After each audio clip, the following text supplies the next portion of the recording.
Yes, well, of course, the season gets underway at Naas, the first of 12 flat meetings on a Sunday afternoon. I'm delighted to be joined by Johnny Murtagh. Johnny, firstly, well done. Your first winner of the flat season. Couldn't be off to a great start. Well done. Yeah, it was great, Kevin. We thought the horse were in good form. Didn't know how fit they were, but thankfully, she's a light filly. She handled the ground well and she battled well. So great to get a winner on the board, and Orla being the owner is even extra special. Yes, indeed. And Johnny, you have plenty of entries for the first meeting at Naas Sunday afternoon, the Plus Vital Stakes. Of course, you're an ambassador for Plus Vital, and it's great that Plus Vital are sponsoring here at Naas. But not just only that, we've 12 flat meetings throughout the season in Naas, a minimum of 92 flat races, and Plus Vital are going to sponsor the best turnouts for all the winning grooms, which includes a care package. Yeah, no, listen, they're a big company now in Ireland. The brand is worldwide now. Came on board a couple of years ago. Kira Plus Vital asked me, would I, try some of their produce, and I found it good. I asked her, does it make them go any quicker? And she says, well, she can't guarantee that, but it'll give them a little edge. So, we use lots of their stuff. They've been very good to us over the years, and yeah, no, it's good because, best turned out, a lot of hard work goes in behind the scenes with the lads and the lassies getting the horses to look so well. So, it's great that they get something for their hard work. And it's always nice to get, to get something when you win the best turned out for all the hard work you've done. Yes, indeed. And Johnny, you have an interesting runner, and this is in the Plus Vital Stakes, the listed race over 1.25 miles. Sonny by Liston. He won his first of 3 races off a mark of 68 at Goran last year, then ended up winning 2 at the Curragh and ended up with a rating at the end of the year of 110. Yeah, he's gone up quite a bit, I suppose, Kevin, but he's a big horse. He seems to have come back in good shape. He's nearly ready. I think he's nearly ready. He's done his work. He's ready to start off. Very competitive race. It's when I looked at the entries, I thought, wow, it's a pretty sharp listed race. A lot of good horses, which you expect. But it's a nice starting off place for him. He's in good shape, and he's gone up through the handicap, so he's stepping into listed company now, and it's going to be listed all the way for him. But it's really nice for us to have horses like him to run those listed races, like at Naas on Sunday. And Johnny, he's rated 110. There's only one horse rated higher than him. That's Aidan O'Brien's Broom. We obviously don't know yet if he's going to run, but he's rated 2 pounds higher than you, off 112. Yeah, listen, Kevin, it's a massive rating for those horses running in listed races. I thought, geez, he'd have a good chance on his rating. He might be the highest rated, but that just goes to show you the strength of the horses in Ireland, what you're running against day in, day out. But it is a listed race. It's good prize money, and that's what you expect to run into. So he has it all to do. But on ratings, if the handicapper is right, he should be there with a good shot. Do you think he's progressed well over the winter? Yeah, I think he's done well. He's physically done well. He's put on a bit of weight. He's quite heavy still on the scales, but I think he's ready to start off. He will improve from the run, but the way our horses ran last week, they seem to be well forward. Yeah, good stuff. And ground won't inconvenience him because he won with a good ease in the ground as well. He seems to be quite versatile regards ground, is he? Yeah, I don't need the ground. I probably know extremes. He probably wouldn't like it firm, and he probably wouldn't like it heavy. But, I think with the dry week, if it's on the soft side, he doesn't seem to mind that. He gets through it well. He's a big, strong boy. Good stuff. And Johnny, the feature event, the Group 3 Lodge Park Stud European Breeders' Fun Park Express Stakes, you're going to let Pronouncement take her chance on it. Yeah, well, it's a nice starting off place. There's not many of those fillies Group 3s, fillies only Group 3s. First time over a mile, Kevin. I'm not sure about the distance, but she finished off her race as well last year. She ran very well at Naas behind Jessie's good filly in one of those Group 3s last year. So she likes the track. She handles the cut in the ground. She's fitting well. I had this race in mind for quite a while now. So she's against it on ratings. There's a couple rated better than her, but we want to start her off there. We think she's a stakes filly, and the more black type you can get for these fillies, the better. And are you confident you get the mile, Johnny? I'm not sure. I'm not sure. She's not slow. She's got a bit of pace, but one of maiden over 6. I'm giving it a shot. I'm not saying she will, but I'm also not saying she won't. And if she does get it, she should be staying on really well at the end. And obviously, if she does get it, it opens up more options going forward for the rest of the season. And if she doesn't get it, it's not the end of the world. You'll drop her back to 7 or 6. Yeah, that's it, Kevin. As I said, it's the first. It's an early season, Group 3 for fillies. Maybe there's a few better than her.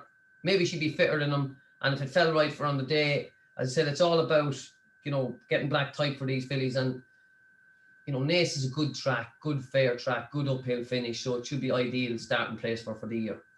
Great stuff. You're going to have plenty of runners on Sunday as well, because we're first chance we're going to see Johnny Murtagh 2-year-old. You're going to have 2 2-year-old runners. Your first 2 2-year-old runners of the year are going to run in our opening race, the Irish Stallion Farms European Breeders' Fund Maiden. Yeah, well, Kevin, it's a very nice track, Naas, for introducing newcomers. It's an easy lead up.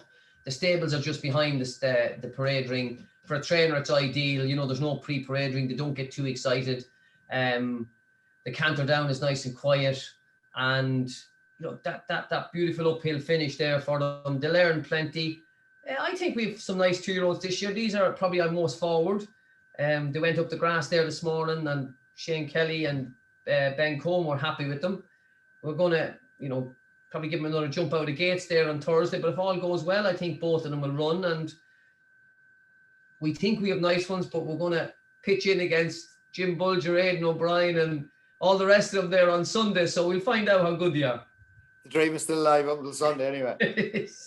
Good stuff. You're on a newcomer in the last maiden as well, the Irish Stallion Farms European Breeders' Fund Fillies Maiden over a mile. Yeah, very nice filly by Sophony. Shouldn't mind the ground, having her first run. I think she's pretty fit. Ours tend to need a run, but I like her. And again, it's a nice place to start her off. It's a nice fillies maiden mile, beautiful track. I think it's a good place to start. Good stuff. And Johnny, just going back to Naas Racecourse as a track itself, you rode so many winners down through the years. You won on so many good horses here as well. Tell us what it's like from a jockey's perspective. I know, take off the trainer's hat for a moment, but back on the silks again. You're JP Murtagh riding. Why was Naas Racecourse so good?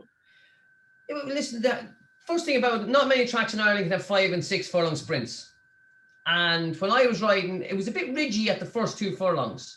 From between the 6 and the 5, and maybe right up to the 4, there was a few little ridges in it. But the work they've done over the last number of years, like now it's as good a sprint track as you'll get anywhere. The ridges are gone. We can run 5 furlongs. We can run 6 furlong races there. Tough track, Kevin. You need to stay well. It's a good stiff uphill finish. 7 furlong races, it's a long run to the first bend, but you like to have your position. And from a jockey's point of view, it's a long straight, but if one gets away on the lead, it's hard to catch them. It's hard to peg them back. But very fair track, 5, 6, 7 miles, great starts, no complaints. And then you got 1.25 miles, 1.5 miles. So it covers all the distance. This time of year, the good maidens, the good trainers I've ridden for down through the years, the Aidan O'Briens, the John Oxes, all them good trainers, they weren't afraid to run a newcomer there. It's a very good track. A newcomer or good horses there. I rode lots of horses that won their maiden there and went on to be group class, so it's a very, very fair track. And the improvements they've done over the sprint course in the last number of years have made the sprint course top class. And surely, Johnny, it's only a matter of time before we've a Group 1 sprint here at Naas Racecourse, surely? Jeez, you're getting like Dermot Cantillon. He's always on to me about that Group 1 sprint. But yeah, listen, it's one of our premier tracks now. Like the pre-parade ring has been done up. It's top class. The new stand for the owners. Like I know owners are not coming at the moment, and we missed them really. We really missed them. But you could bring anybody or any owner to Naas and bring them up on that new stand. You see it there behind you. It's, fabulous circular building. Food is good. Viewing is top class. And it's got a nice feel of it, Naas. It's got a nice feel, community spirit is there, and it's got a nice feel of it. And, between Dermot Canton and the chairman, I better give a mention to, and Eamon, the new manager, and the girls who do all the work. They make you want to have runners there. You don't, they make it easy. If you ring up and you ask for anything, they're very accommodating. Yeah, and the team here, they don't rest in their laurels. They put in something new. They're always thinking about, right, the next step. What are we going to do next? But that's the way it has to be, Kevin. As I said, we're probably, as I said, we're craving people to get back to the races. We're craving the owners, especially, to get back to the races, and we've missed them. And like a track like Naas, the locals miss going to the track in Naas and to the races there, because, as I said, it's got the feel good factor. The barbecue is on. There's a great smell of barbecue there, and good racing, Kevin. Like, yeah, good racing with good prize money, and that's all you can ask for. Exactly. Johnny, going back to yourself, obviously last year, wonderful season. I think, did you end up with 47 winners? Is that fair to say? 47, Kevin, yeah. What happened? You missed out to 50. I sure ran out of horses, Kevin. I was running out of horses for the last 2 months. I was telling you, you kept bringing me up. I was running out of horses, but listen, we finished 6th in the trainers' table. We won $1 million prize money. It was a great season. But Group 1 winner, your first Group 1 winner as a trainer. Yeah, Group 1 winner. But we had a feeling it was going to be like that from the start. The horses were going really, really well. And we got through COVID well. That break we had, and no, it was a brilliant season that went smoothly from start to finish. And one of the key attributes, one of the key things about Team Murtagh last year was you hit the nail on the head there. From beginning to end, you were very consistent. And a lot of your horses came up through the ranks. Of course, Champers Elisa being one. Didn't she win? She won a handicap at the Curragh Guineas weekend of 78, Johnny, was it? No, I think she won off 84, Kevin. And I was kind of saying to Danny Sheik, I was slagging a bit this morning, and I said, we thought you gave her a great ride, Danny, that day to win off 84, but she ended up winning the Group 1. But no, the horses went like that last year, Kevin. They just, they seemed to bring each other on. Sonny Boy Liston went through the ranks. Champers Elisa went through the ranks. Red Kelly went through the ranks. So we had a lot of horses that just improved right through the season for some reason or another. But it's nice. It's nice when you have that consistent flow of winners, rather than have a really good month and then a quiet 6 weeks. And so it was great that it was a steady flow of winners, and it never really stopped. It was great, really good.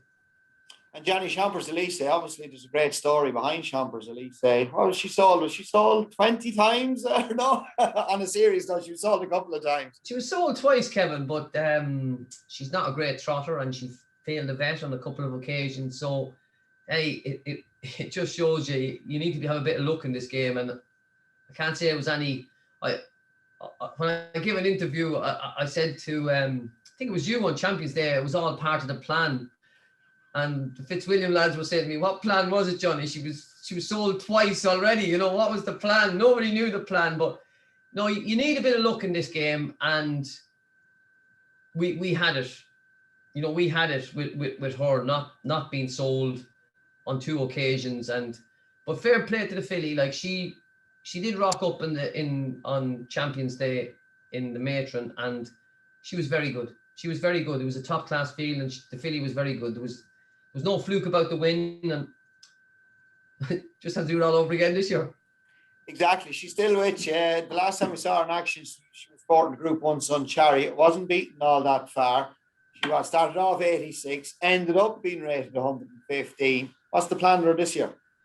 So listen, we have all big plans for Kevin. We want to run her in all the big races, all the big mile races. We might start her off in the Gladness or the Atazis at the Curragh. Ascot is a big aim. You know, Mr. Yoshida, you know, he's big owner in Japan. He likes the feel of Ascot. So we've Ascot there as kind of an early season target. But she's in good shape. She's done very well from 3 to 4. We think she's strengthened up nicely. She's working nicely at home, although we haven't put too much pressure on her yet.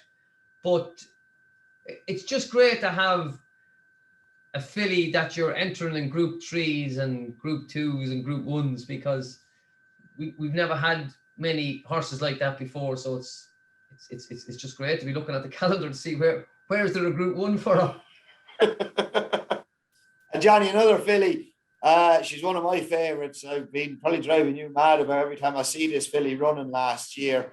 Know It All. She was very good and she won. She won a Group 3 at Leopardstown. She ended up finishing 4th behind Champers Elisa in the Matron. And of course, she was 3rd in the Prix de Rothschild in France in a Group 1. Yeah, how was she? She's back as well, Kevin. She picked up a little injury that day in Leopardstown. So listen, it mightn't have stopped her from her finishing position, but came back now, good shape. She's a massive filly. You'd like to think that she will improve from 3 to 4, but again, a bit like Champers, we're looking at all the big mile fillies races for the year, and she's going very well at the moment. She's in good shape, and again, we've got those 2 races in mind: the Gladness, the Atazis, the Ridgewood Pearl is there, the Curragh Guineas weekend. And, you know, Sheikh Fahad is a big supporter of Ascot too, so I'm sure Ascot will be on her agenda as well. But 2 very, very exciting fillies for the year ahead. Yes, and Johnny, it's an exciting year for you ahead off the back of a brilliant year last season. You're greatly up in numbers. You've now, along with your existing owners, His Highness the Aga Khan, My Blair Stud, Godolphin, 3 real big hitting owners have now joined the Johnny Murtagh ranks in the Curragh. Yeah, well, it's great, Kevin. We've 70 horses in here at the moment in full swing. It's great to be training for the likes of those, as I said, those big owner breeders. You know, there's a real chance that we can come across a really good horse, and if we do, we've shown probably before that we can manage them and we can handle them. And but at this time of year, it's probably the best bunch of horses that we've ever had. The best bunch of horses we've ever had. So I'm not going to say we'll have as many winners as last year, because we've a lot of 2-year-olds, and we just have to be, you know, 2-year-olds, you have to train them a little bit differently than the older kind of handicappers that start off and build them up. But we've a very good team of people working here. We've got some very good jockeys riding for us. And as I said, the raw material is there. So we just have to nurture it and bring it along nicely. And hopefully there's a champion in there. And if there is, then sure, that's all we're looking for. Great stuff. Talking about your team of jockeys, Ben Cohen, he's your stable jockey this season. Yeah, Ben is promoted up to stable jockey, so you're delighted about that, because you're on all the percentages there. So, listen, he was here last year. Himself and Shane Kelly were sharing the rides. He's young, he's ambitious. He's first jockey this year. Shane Kelly is still with me. He's going to ride number 2. Danny Sheehy is claiming 5. Wesley Joyce is 10. Jamie Powell is 10. Nikita is 7. And then we have Niall McCullough there as well. So we've a lot of good jockeys riding for us, riding out in the mornings. And to have good horses, you need good lads in the morning riding them. It's all part of the team, Kevin. You need a team around you. Everybody needs to be pulling us in the one direction and looking for the same ultimate goal is to win as many races as we can, and to hopefully find that superstar in among them. And Johnny, with all your jockeys last year, you gave them great chances, and that obviously brought out more confidence in them, and it improved their riding as well. Now, I'd hate to get beaten one that you were fancying come back into face Johnny Murtagh, but on a serious note, your jockeys, they all excelled last year. Is that fair to say? Kevin, it's all about giving them a bit of confidence. Now, listen, hard but fair. It's all about giving them confidence. Most of them know the horses anyway because they're riding them out every day. So I shouldn't have to give them any instructions. Like when I was riding, I used to come out and I used to maybe explain to the owner or the trainer what's going to happen and what I'd like to do. It didn't always happen, but if you come out like that and you have a bit of a plan, it just gives everybody a bit of ease around you that like this lad knows what he's talking about. And then you just go out there and try and pull it off. So that's what I'd be trying to explain to the lads, do your homework well, get them in a good position, give them a chance of winning. Don't make it difficult. It's difficult enough, this game. Just keep it simple, ride them to their strengths. Don't worry about anybody else. And like as I said to them, I wouldn't be putting you on if I didn't think you could do the job. So just go out and do the job. Johnny, there's always a great vibe around your staff as well. It's obviously a very happy yard most of the time. Well, listen, Kevin, it's hard work. It's hard work working in the stable yard. So I don't make it any harder than it already is. Try to have a bit of vibe, bit of crack around it. If we're finished at 12, let's go home, lads. If we're finished at 12:30, okay, let's go home, lads. I don't drag it out because I know it's hard work. So we're all in together. I just said, get in, get stuck in, and, we'll enjoy the winners. And the key is just putting the losers behind you as soon as possible and on to the next one, because we can't be dwelling on them. They bring you down. Well, Johnny, thanks for coming on with us this evening. Great to have a chat with you. Brilliant season last year and an exciting year going forward. And Johnny, I'm not buying into the idea when you start telling me like last year in July, you're starting to run out of horses this year. Myself and Franberry, we're having none of it. Johnny, thanks for coming on, and best of luck. We look forward to seeing you here at Naas for the first of 12 flat fixtures on Sunday afternoon. Thanks, Kevin.